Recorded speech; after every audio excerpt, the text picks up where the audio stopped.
Sie kommen aus der ganzen Schweiz, 7 Landfrauen aus 7 Regionen. Kochen und Essen ist ihre Leidenschaft. Und sie stellen sich im Wettbewerb um die beste Regionalküche. Mit dabei sind Brigitte Wegmüller aus dem Emmental. Aus dem Entlebuch Irene Schmid. Auch dabei sind aus dem Kanton Neuenburg Marlies Buch und Monika Knellwolf aus dem Appenzell-Ausserrhoden. Aus Alten Karin Hengartner. Nicole Tanner aus der Bündnerherrschaft und von Emmeten zu Nidwalden die Manuela Barmettler. Das ist SRF bei den Leuten, Landfrauenküche.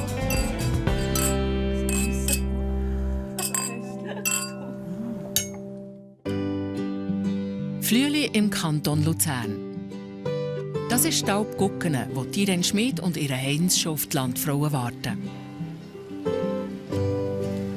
Gespannt, ob sie kommen. Irene planet richtig. Das ist schon hyper. Ich sehe es noch nie. Das ist noch nicht nötig jetzt. Mama, wenn es jemand gekommen hätte, wir es behindern. Du musst etwa 10 Häuschen anlegen, gell? Ja, ja. Das ist so gut. Das gibt es jetzt schon noch.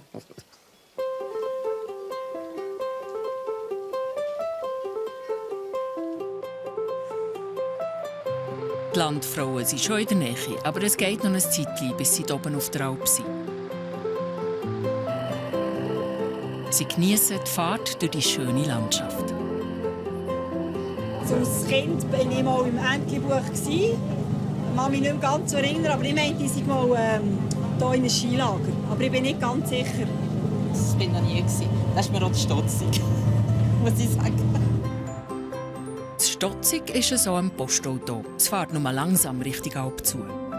Jetzt, so geht sie lachen und ich sehe sie. Oh, wirklich? Wirklich? Sie kommen? Ja, ich freue mich extrem. So freuen sie, dass da sind. Ich gehe fertig kochen oder legen Sie uns anlegen, gell? Ja, das ist gut. Ich glaube, die Irene ist schon ein bisschen aufgeregt. Sie gibt sich immer so ruhig, aber ich glaube, innen brodelt es recht. Ich kann mir schon vorstellen, dass sie ein bisschen hibbert. Ich habe das Gefühl, sie ist nicht so nervös. Also sie macht recht... sonst macht sie ein Witzchen draus. Ich bin bald nervös, dass Toni geheiratet hat. Der Tom Nachmittag die zweite Hochzeitsglocke geläutet und dachte, jetzt geht es noch ein paar Minuten. Und genau so denke ich jetzt auch, jetzt geht es noch ein paar Minuten und die Frauen kommen. Genau. Und Hunger haben sie. Also ich glaube, sie haben Schaf auf der Alp. Es könnte vielleicht etwas vom Schaf oder vom Lamm geben. Sie kann etwas Wirtschafts-, etwas Suchiges. So eine Berner Platte, vielleicht, ich weiss nicht. Das wäre Bohnen, Herdöpfel, etwas Einfaches. Irgendein feiner Bitz Fleisch. Mit dem Stück Fleisch liegen sie goldrichtig. Kommt's gut bei dir? Ich hoffe es. Ich möchte einfach, dass es rundum schön braun wird, bevor ich sie oben tue. Die Christa unterstützt ihre Mutter nicht nur beim Kochen, sondern auch ein bisschen moralisch.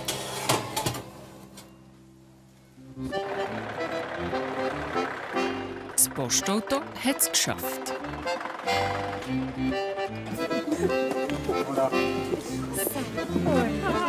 Die Irene darf die Landfrauen endlich begrüßen. Und ihnen ihre ganze Familie vorstellen. Neben Heinz und der Christa sind auch alle 3 Söhne da. Ich liebe Landfrauen. Es freut mich extrem, dass ihr hier oben seid. Ich verplatze hier von Freude. Ganz herzlich willkommen bei uns auf der Alp Guckene, hier bei uns im Entlebuch. Wir möchten euch ganz herzlich einladen zum Aperitif. Danke vielmals, dass ihr gekommen seid. Schön. Danke vielmals.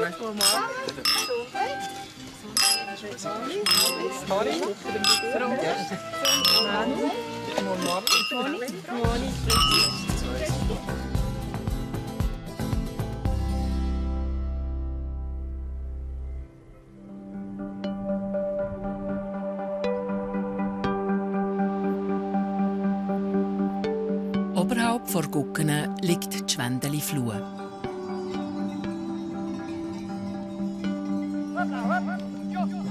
Da weidet die Schafe. Heute zügeln sie auf eine neue Weide. Das ist eine schweisstreibende Arbeit in diesen steilen Hängen.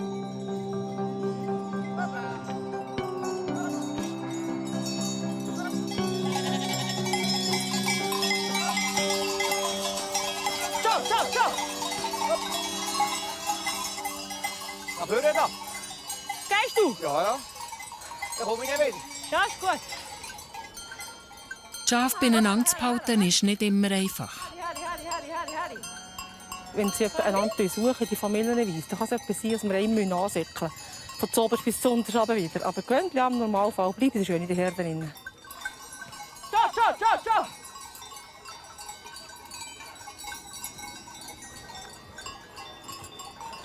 Da ist alle oben. Alle Schafe da. Es ist eine zusammengemischte Herde. Die Schafe gehören verschiedenen Bauern aus der ganzen Schweiz. Da oben werden sie nur gesümmert, abwechslungsweise auf 4 verschiedenen Weiden. So haben sie immer frisches Gras. Es sind etwa 200, aber die Zahl variiert. Also wir haben es sicher nicht ganz im Griff. Über 200 Schafe kann man sicher nicht einfach so zählen. Das kommt wirklich erst im Herbst raus, wenn man sie oben runterneigt. Und dann kommt es erst raus, wirklich alle wieder da sind oder nicht. Und die halt nicht da sind, sind entweder abgestürzt oder sonst... Ja, das kann man fast nicht mehr nachvollziehen. Jetzt müssen wir sie noch vornehmen. Das ist dann gut. Zu und arbeiten davor. Ja, muss sie schauen. Nebst dem Gelände ist vor ein paar Jahren auch noch der Wolf gefährlich geworden. Darum passen Herdenschutzhunde jetzt Tag und Nacht auf die Schafe auf.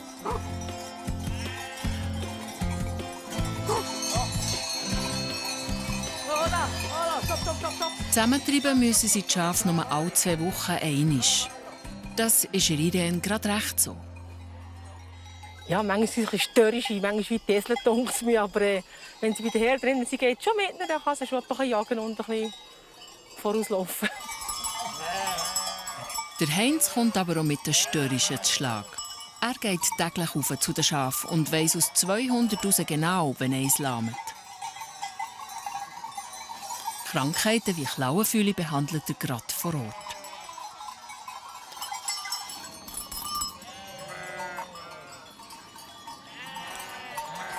Die Irene will der Landfrau ein Lammkotelett auftischen. Der Heinz hat letzte Woche ein Schaf aus der Herde ausgesucht und zum Metzger gebracht.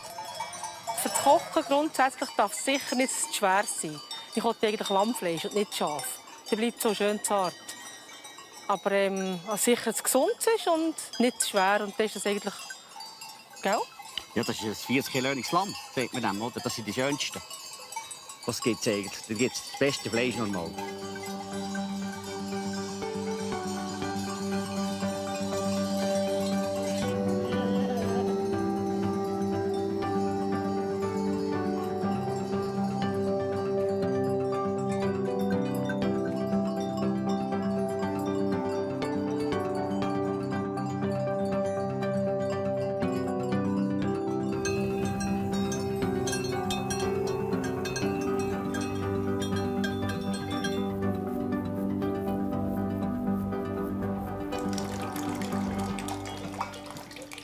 Nebst dem Lamm kommt noch eine andere Zutat für das Landfrauenessen von der Flur oben runter.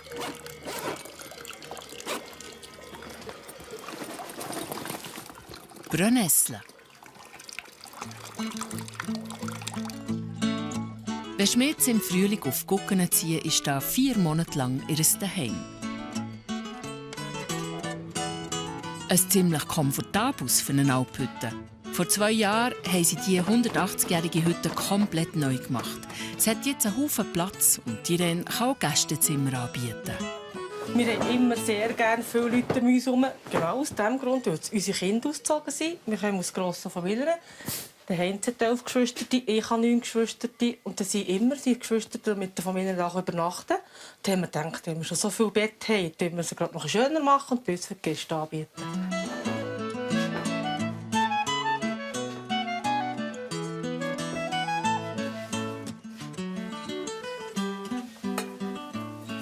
Gäste sind manchmal Wanderer, vor allem aber Freunde, Verwandte und Bekannte. Könnt ihr essen? Neben der schönen Gegend genießen sie auch Irene ihre Kochkünste. Gute Miteinander. Danke, wenn er Frieden hätte, macht er nicht. Genau. So schlimm, ne?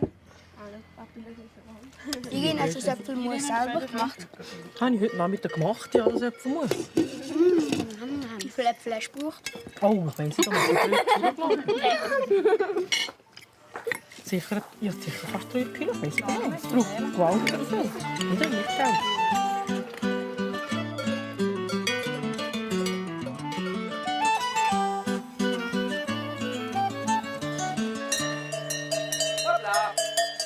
Das Haupteinkommen machen Schmieds mit den Rindern. Sie arbeiten in Aufzuchtverträgen. Das heisst, sie ziehen die jungen Rindli nur auf. Bevor sie zum ersten Mal kalbern, gehen sie zurück zu den Besitzern.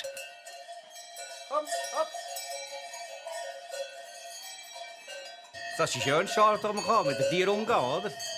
Das ist immer so, wie man mit den Tieren umgeht, so hat man es auch nachher, oder? Das war immer so. Auf dem Heuboden sollen Ende Woche die Landfrauen bewirtet werden. Der Heinz hat den Job gefasst, da Irene ein gemütliches Esszimmer einzurichten. Ja, die muss nachher auch wieder helfen aufräumen, das ist nicht so schlimm. ja, nein, von dem her, das ist, wenn man miteinander etwas machen will, sollte man es als Zweiter machen können, soll man zusammenstehen. Oder? Wie er den Heuboden in eine heimelige Stube verwandeln will, hat er oder Irene noch nicht verraten. Man kann gespannt sein.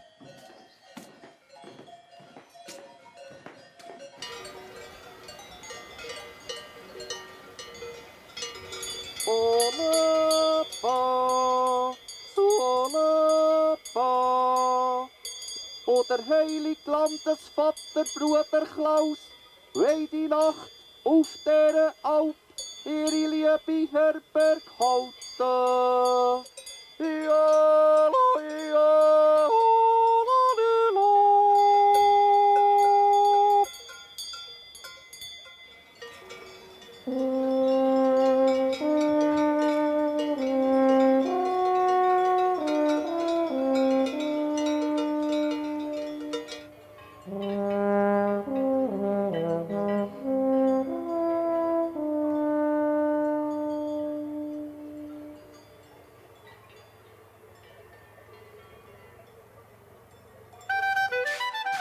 Irene macht sich heute bereit für ihren Verein. Ihre Leidenschaft gilt der Trachtengruppe. Wenn ich mit der Tracht herumlaufe, fühle ich mich immer geehrt. Mir hat die wirklich sehr gerne an. Es ist ein Ehrenkleid. In der Trachtengruppe Flüeli sitzt sie schon seit 30 Jahren im Vorstand. Seit 8 Jahren ist sie sogar Präsidentin. Und das immer noch mit sehr viel Begeisterung für ihr besonderes Gewand. Die grüne Entlebucher Sonntagstracht, die wir tragen, das sieht man wirklich nur im Entlebuch, die grüne Tracht. Und wir im Flüeli, wir haben noch spezielle Scheiben. Alle Frauen haben die gleichen Scheiben an. Ich glaube, in der ganzen Schweiz gibt es das nie, dass die ganze Trachtengruppe alle zusammen genau die gleichen Scheiben haben. Neben dem Bauern ist es einfach sehr schön, wenn wir noch in einem Verein dabei sind, als man eben von daheim ein bisschen wegkommt. So eine Jodelprobe oder eine Tanzprobe oder ist gleich was. Das ist nie ein Müssen oder jetzt muss ich ja die Probe. Das ist Freizeit für uns. Jedes Jahr macht die Trachtengruppe ein Familienpicknick. Heuer kommen alle auf Gucken. Habt ihr schönes Wetter gefunden? Ja. Hallo zusammen. Hallo. Grüß dich auch. Ja, gell? Ja, ist geil. Schön. Hallo. Nein, du tust immer nur anlachen. Hey. 60 Leute auf das Maul bewirten, das macht Irene mit links. Sie ist gut organisiert. Zu essen gibt es eine grosse Pfanne Flädli-Suppe. Hallo, hast du gar keine Suppe? Den Rest bringen die Trachtenfreunde selber mit. So, gut zusammen. Gut, Florian.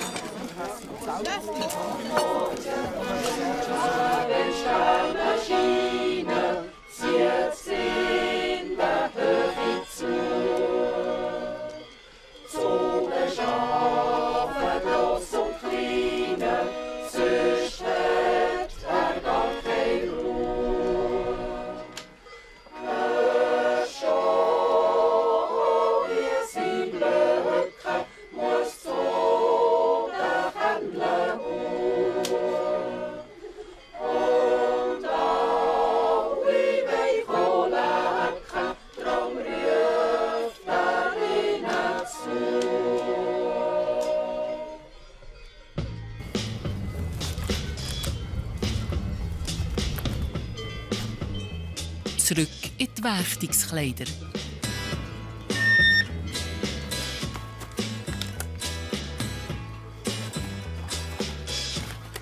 Gülne steht heute auf dem Programm. Dafür braucht es hier oben Funkgeräte. Stehst du mir jetzt? Ich habe noch nicht verstanden. Nochmal, wiederholen bitte. Stehst du nicht? Du kannst drücken, verstehe ich nicht. Hast du eingeschaltet? So, jetzt verstehst du mich jetzt? Verstehe dich nicht. Stehst du mir? Ja, verstanden. Ganz aufdrehen. Gehört zu wenig. Verstehst du mich jetzt gut? Jetzt ist gut. Verstanden.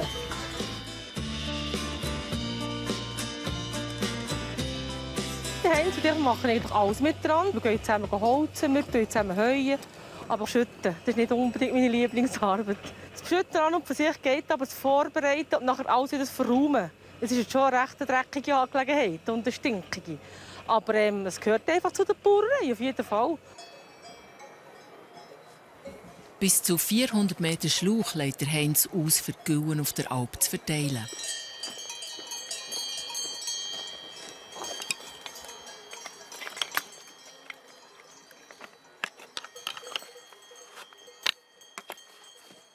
Aber es ist ja auch ein bisschen schnell gegeben. Dass das nicht so selbstverständlich ist, dass es wie im Volk hilft schütten. Das ist heute nicht mehr selbstverständlich. Oder? Das ist ja so.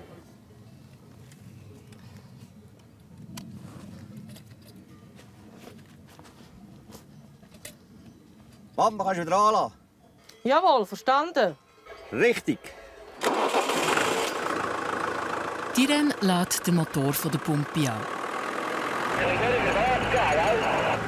Ja, ich kann zuerst noch das Feuerwerk anlassen, gell? Dann wird die Gülle umgerührt.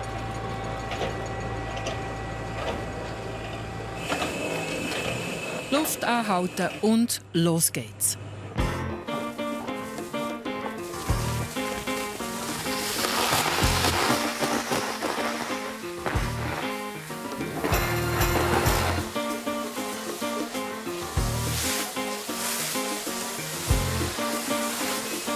Für diese Arbeit braucht es definitiv zwei. Schief gehen kann aber immer etwas.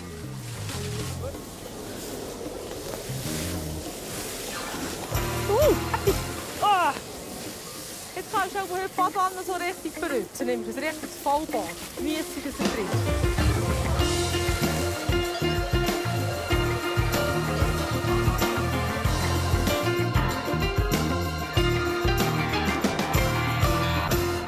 Es hat nicht mehr so viel drin, es ist ein Haufen Schaum. Aber sollst du abstellen, habe ich dich gesehen? Nein, das habe ich nicht gehört. Entschuldigung. Ich habe es verstanden. Gut, verstanden. Ziehst du fest oder gibst du mir Schmutz? Ja, das musst du selber wissen. Ja, gleich eins schmecken, dann geht. Stinkt nicht mal so viel? Nein. Das geht das schon. Ja.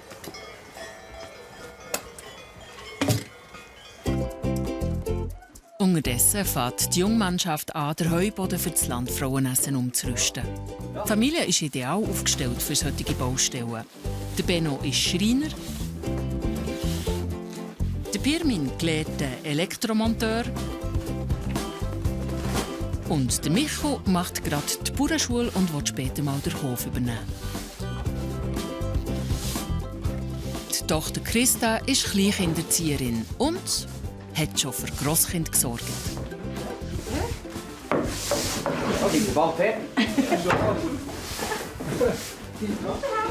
Frisch duschend übernimmt der Heinz gerade die Bauleitung. Käme das nachher so rein da? Habe ich eigentlich geglaubt. Aber noch einen so? Ja, jetzt noch einen so. Und jetzt muss da einen her. Auf den Stöltenweg, ja. Und dann da auch noch einen her. Jetzt muss man den Laden drauf tun und dann kann man neu bauen. Er hat klare Vorstellungen. Das staunet sogar die Irene. Also für die Stube einzurichten, war, glaube ich, heute Heinz der Kreativer. Er hat so eine gute Idee, wie man es machen könnte. Und er hat das schon lange im Kopf, wie er es machen will. Und er tut es jetzt so sagen, wie er es haben will. Das ist also wunderbar. Ich bin überrascht. Eine Sache hat aber auch der Heinz noch nicht gelöst.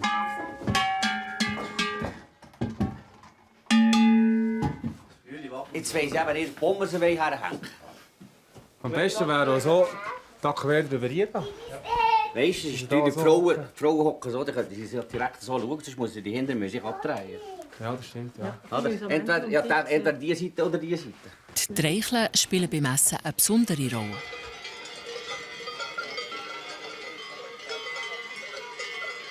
Der Heinz hat mich mit diesen Glocken so überrascht. Ich habe meinem Trainer gesagt, als ich wusste, ich kann bei der Landfrau mitmachen, habe ich gesagt, ich hätte eine Idee. Ich glaube, ich will das Menü auf Glocken schreiben.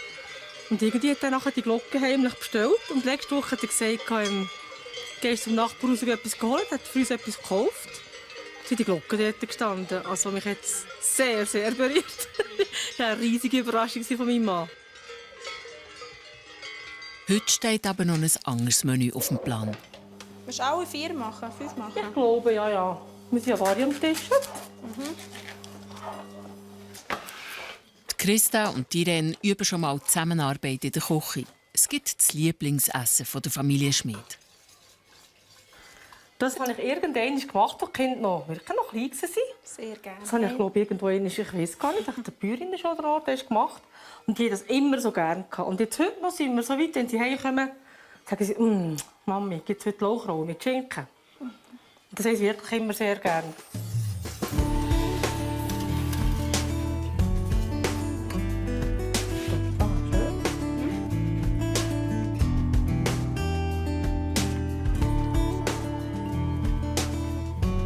So, schön viel Käse drüber da.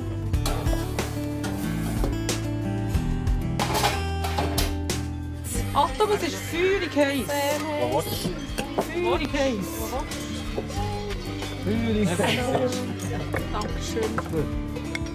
Die Kinder wohnen nicht mehr daheim. Wenn aber alle 4 samt Anhang auf Besuch kommen, ist auf Gucken wieder einmal eine grosse Runde beieinander am Tisch. So, wie es Irene gerne hat. Nein, wie das Mami auch schon kocht bei euch daheim. Nein. Jetzt muss ich auch.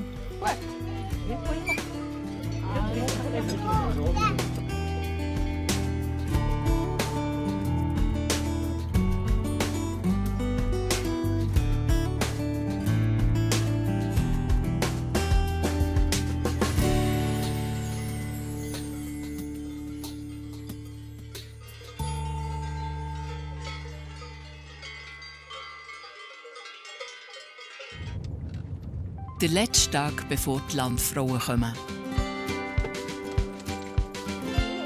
Jetzt muss auch Irene mal ihre Alp verlassen und ins Dorf ein paar Sachen besorgen.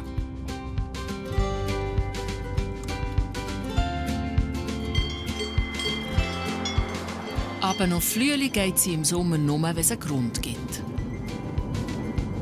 Im Herbst ist es für mich da wieder ein Heimkommen. Wenn aber das Wetter so wüst wird und es lange Nächte gibt und kurze Tage, dann geht man wieder da oben heim. Aber im Frühling, im Ruhe geht, ist man ganz sicher da oben daheim. Dann ist da wieder ein Heimkommen.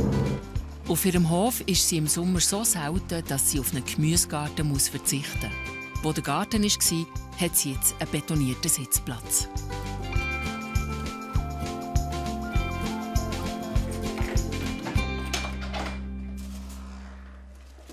Etwas hat es da unten aber, was sie auf der Alp oben nicht hat. Das ist eine Mikrowelle.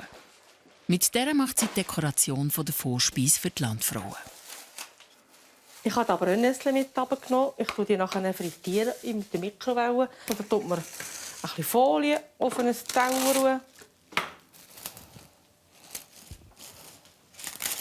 Ganz schön anspannen. Und die Brennnesseln mit Öl bestreichen.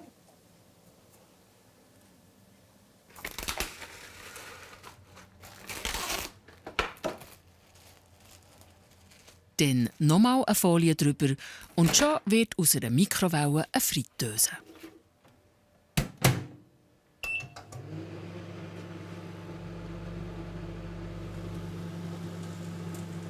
Stellen ab. So. Und jetzt wäre ich eigentlich schon fertig frittiert. So. Dann kann ich die wieder zum Plastik rausnehmen.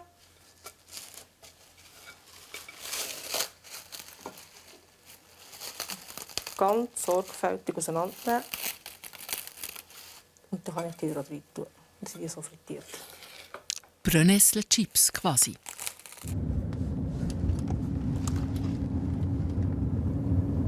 Also jetzt hole ich hier bei der Priska noch Bohnen. Das ist auch eine Freundin von mir. Und die hat ein grosses Bohnenfeld. Und da ich auch daheim eben keinen Garten habe, kann ich jetzt die Bohnen hier holen, für die Landfrauen essen.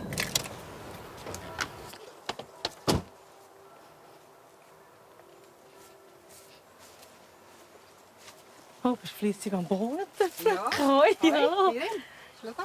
Hast du schon geröstet? Oh, danke vielmals. Ja, super. Ja.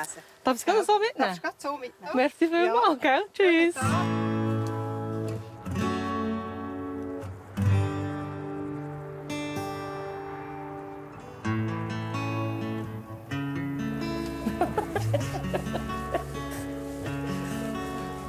Den Garten vermisst Irene nicht. Viel, was sie braucht, findet sie auf Gucken.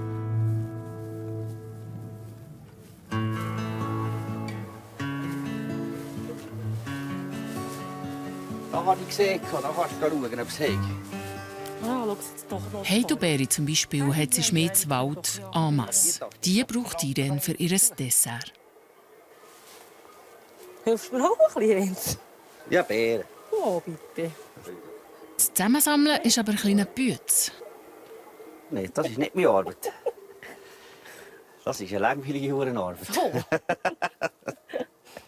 Ist das so schön Abwechslung? Das ist doch Erholung. Nicht, dass ich es nicht machen kann, aber es nicht muss sein. Da, hast du einen Hampfel.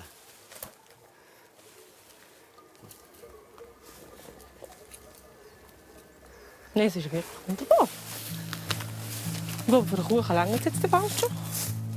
Ja, mehr brauchst du voll. Ja, jetzt ist ein Oliv voll. Nein, Mann. Du weißt. Ich darf es nicht übertreiben, es wird nicht übermütig.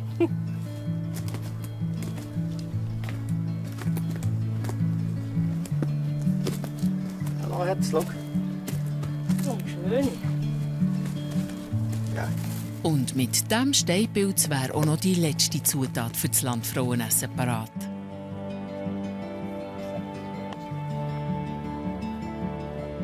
Irene oder Heinz genießen jetzt noch die Ruhe vor dem Sturm. Hast du einen schönen Ausblick heute? Hä?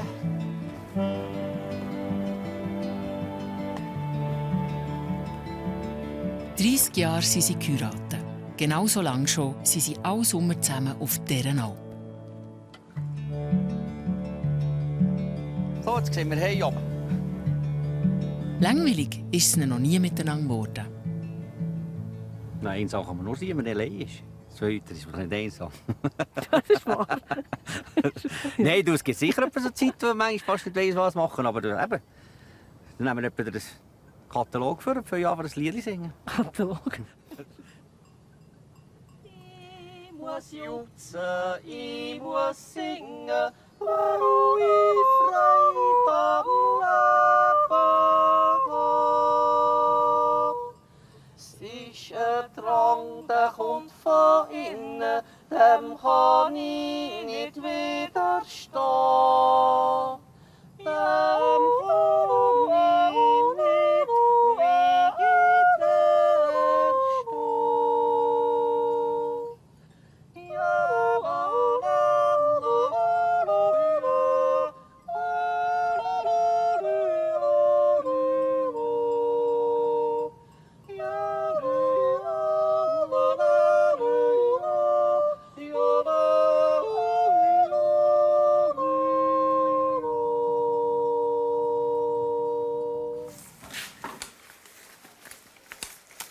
Einfach schauen, dass die Braunen nicht reinkommen. Wir geben wirklich die schönsten Blätter. Und wenn wir abfahren, dann kann man den Boden abrühren. Kann man nachher Zähne putzen. Aus diesem halben Kilo Brennnessel gibt es die Vorspeise für die Landfrauen. Ich muss selten mit den Händchen arbeiten an der Küche. Ja, es ist nicht so einfach. Also, die Sicht. Ja. Ja, sehr. Ey, das ist schön. Fenster, hey, cool. Hey, gut. Die dürfen schon mal auf dem Heuboden hersitzen und staunen nicht schlecht. Als wir in diesen umgebauten Heustock hineingekommen sind, das hat mich sehr beeindruckt. Es war sehr schön dekoriert mit diesen Heubauen. Also mit dem Heu nachher, wie eine Wange improvisiert, mit dem Stroh. Es war sehr gemütlich und himmelig. Also ich habe mich sehr wohl gefühlt. Die Irene in der Küche nimmt es nicht mehr so gemütlich. Ja, wahrscheinlich Frauen da hat, die es besser kochen können als ich. Wird es schon das Beste geben. Das ist jetzt eine der grössten Herausforderungen, den Teig in die Form zu. Jetzt probieren wir es, den Teig in die Form zu tun.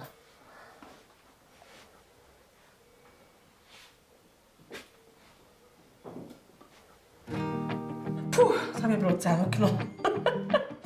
Habe ich reingebracht? Finde ich gut. Es ist ein Kuchenteig aus Mehl, Anke und Quark. Zuerst Heidelbeere drauf, dann ein süßer Guss drüber. Das gibt das Dessert. Die Heidelbeere sind auch bei den Frauen das Thema. Jetzt können wir ein bisschen schnüsseln, gell? Hast du die gesehen? Ja. Erika, gell? Ich habe gesagt, Erdbeere. Was, Erdbeere? Erdbeere. Häsli-Beier heisst das. Häsli-Beier? Bei uns sagt man Häsli-Beier. Wieso Häsli? Das ist einfach so. Das ist unser Dialekt. Das meinen wir nicht Heidelbeere, oder? Das sind doch einfach Heubeeren. Heidelbeere, oder? Häsli-Beier. Häsli. Wie auch immer. Die. So, ihr lieben Landfrauen, ich darf euch jetzt das Menü vorstellen, das ich für euch kreiert habe und gemacht habe für heute Abend. Und zwar ist das hier drauf geschrieben. Also, da hätten wir mal Vorspeise. Ist Brennnesselschaumsuppe à la 1796. Und dann hätten wir die Hauptspeise. Das ist Schaf im Wolfspelz. Das heisst, es ist ein Lammkotelett in Rosmarin, Paniermehlkruste und Steinpilz, Herdöpfelstock und Bohnen. Und zum Dessert haben wir noch. Dessert gibt es Heubeerenkuchen mit Rahm. Ich habe vorgeschaut und habe gedacht, wo will sie das Menü vorführen? Und dachte, hä? Auf einmal kommt sie und kehrt die Glocke und so, so originell. Das war auch schön. Und ich habe auch gestaunt, dass die Teichle dann gehebt hat, dass sich die nicht weiter getrüllt haben. Also das war eine super Idee und hat natürlich wieder hat einfach da gepasst. Hoffentlich kommen die Brennnesseln gleich gut an wie die Glocken. Es ist vielleicht ein bisschen gewagt, so ein Menü zu machen. Etwas, das man nicht gerade Alltag isst. Aber man probiert es einfach aus. Ich bin gespannt, was Sie sagen. Brennnesselschaumsuppe, das habe ich noch nie Ich gar nicht. Und was hat es mit dem 1796 auf sich? Der à la 1796. Ich nehme an, das ist ein alt überliefertes Rezept irgendwie von einer Urgroßmutter. Also ich nehme an, dass das Rezept von 1796 einfach überliefert worden ist und dass das so ein altes Rezept ist. Da liegen die Landfrauen mit ihren Vermutungen weit daneben. Das 1796, das ist, ich habe die Brennnesseln am höchsten Punkt von unserer Alp Gucken gepflückt. Und das ist, da oben ist 1796 in der Flube, das ist Ende der Flube. Und darum habe ich das so getauft. Dort machen wir das auch noch mixen. Gekocht und püriert brennen die Nesseln dann nicht mehr.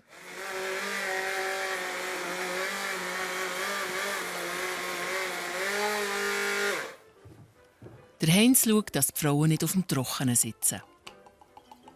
Das ist ein Felder Solaris, das ist der einzige Entlebucherwein. Ja, so Frauenwein. Ja. Zum Wohl zusammen. Danke. Ja. Zum Wohl miteinander. Ich wäre durch. Gut, ja. Noch das frittierte Brennnesselblatt auf die Suppe. Die Vorspeise ist parat.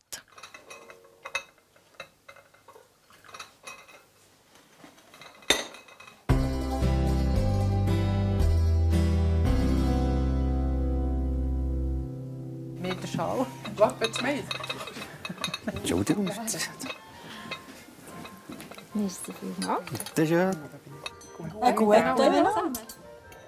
Und die darfst jetzt essen, das Blatt. Das Luft anhalten. Du darfst in dieser Sache nichts. Luft anhalten. Die eine oder andere Landfrau ist noch etwas skeptisch.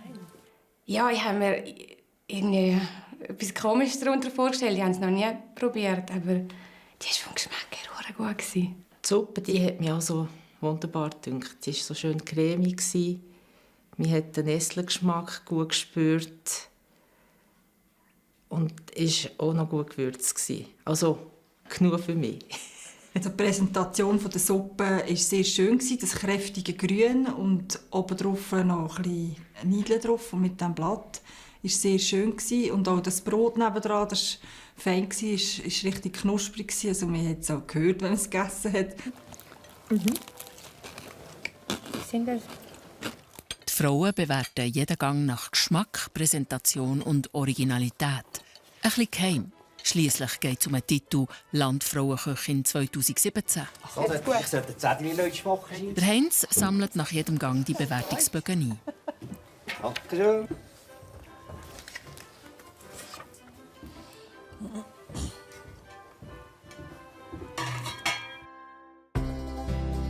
Lammkotelett, Steinpilz, Herdöpfelstock und Bohnen. Das gibt es zur Hauptspeise. Ist gut? Ich glaube es. Ist gut. Du siehst, wenn ich dir Steinpilz bringe. Ja. Der Steinpilz kommt nicht etwa in die Sauce, sondern direkt in den Herdöpfelstock hinein. Hast du noch kippen? Ja, vielleicht kippen, das geht besser. Mein Vater hat aber gesagt, Herdöpfelstock ist am besten, wenn man ihn 100 Mal rechts und 100 Mal links geschwungen hat. Das Schaf ist fertig niedergegart. Jetzt fehlt noch der Wolfspelz. Jetzt tue ich hier die Paniermehl-Kräuterkruste dran. Und das ein bisschen dran pflastern. Darum muss ich es halt ein bisschen in die Finger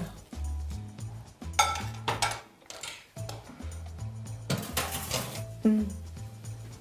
Jetzt sieht das super aus. Jetzt geht es noch. Es kommt raus, wenn ich es verschneide. Jetzt muss ich das schon in den Ofen tun.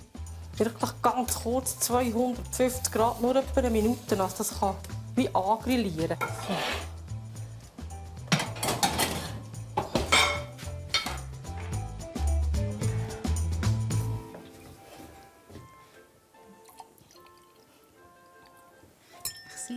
Der macht doch Alltag, hä?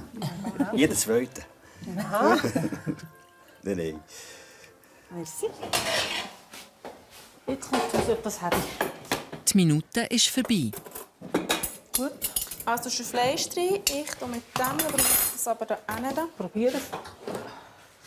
Jetzt sollte man wieder Knochen können.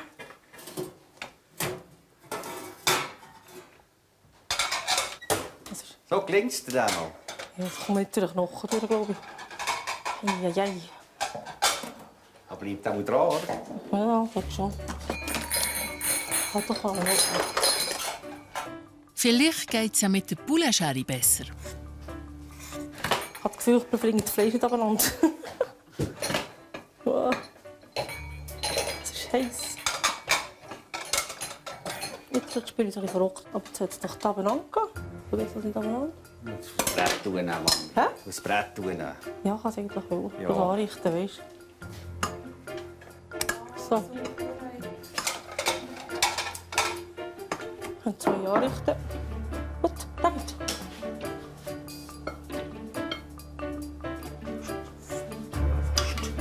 Ich check das nicht mit dem Knochen. Aber wenigstens bleibt die Kruste drauf. Bleibt sie drauf, ja. Wenigstens da. Das ist der okay. Jetzt noch das Böse drauf. Ja, das ist später angefangen. Willst du nachher noch eine Sauce? Rechts muss schon so bereit sein. Komm mit, mach ich gefallen. Du, wird nicht kompliziert, gell?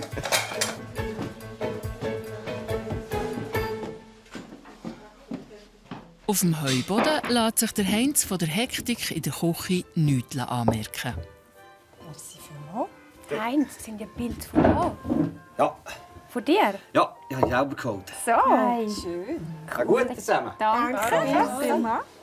Die Frauen analysieren die Lammkotelett genau. Die Kräuterkruste. Vor allem, dass sie hebt, oder? Ja. Hat sie am Stück gekocht. Dann geschnitten, gell?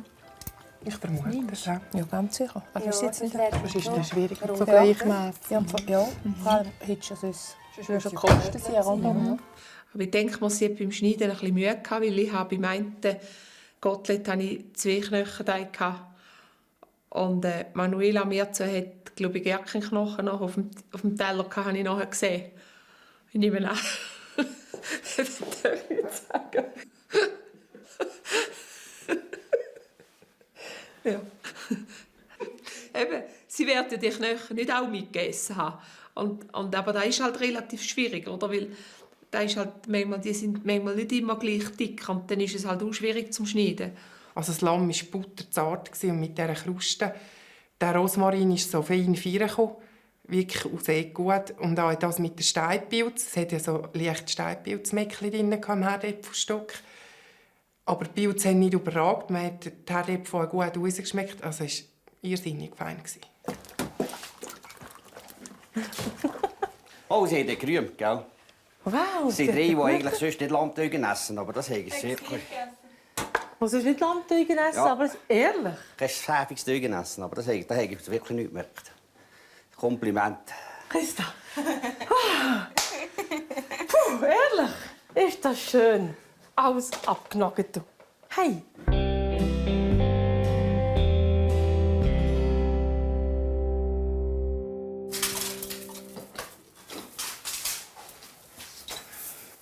Das Dessert ist im Vergleich zum Hauptgang nur noch ein Sonntagsspaziergang für Irene. Der Heidelbeerkuchen hat sie schon am Nachmittag gebacken. Ja? Hätte eigentlich der ganze Rand eigentlich hier bleiben oder der ganze Rand runtergehen. Aber jetzt, wo er alle Orte runtergeht, ist, lasse ich es gerade so sein. Und jetzt das denke ich da. Das Geschirrli. Jetzt muss er nur noch anmächelig präsentiert werden. Ja, nicht ganz. Oder ganz so ein verbal. Häufchen drin. Ja, die Niedler ist jetzt wirklich einfach... Jedes Detail zählt. Und nur hinten noch. Guten Tag.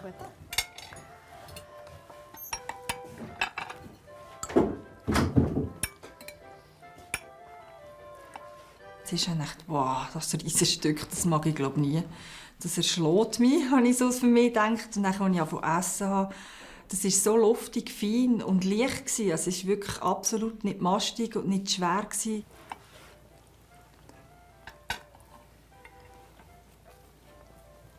Unter Dessert habe ich mir etwas Warmes vorgestellt.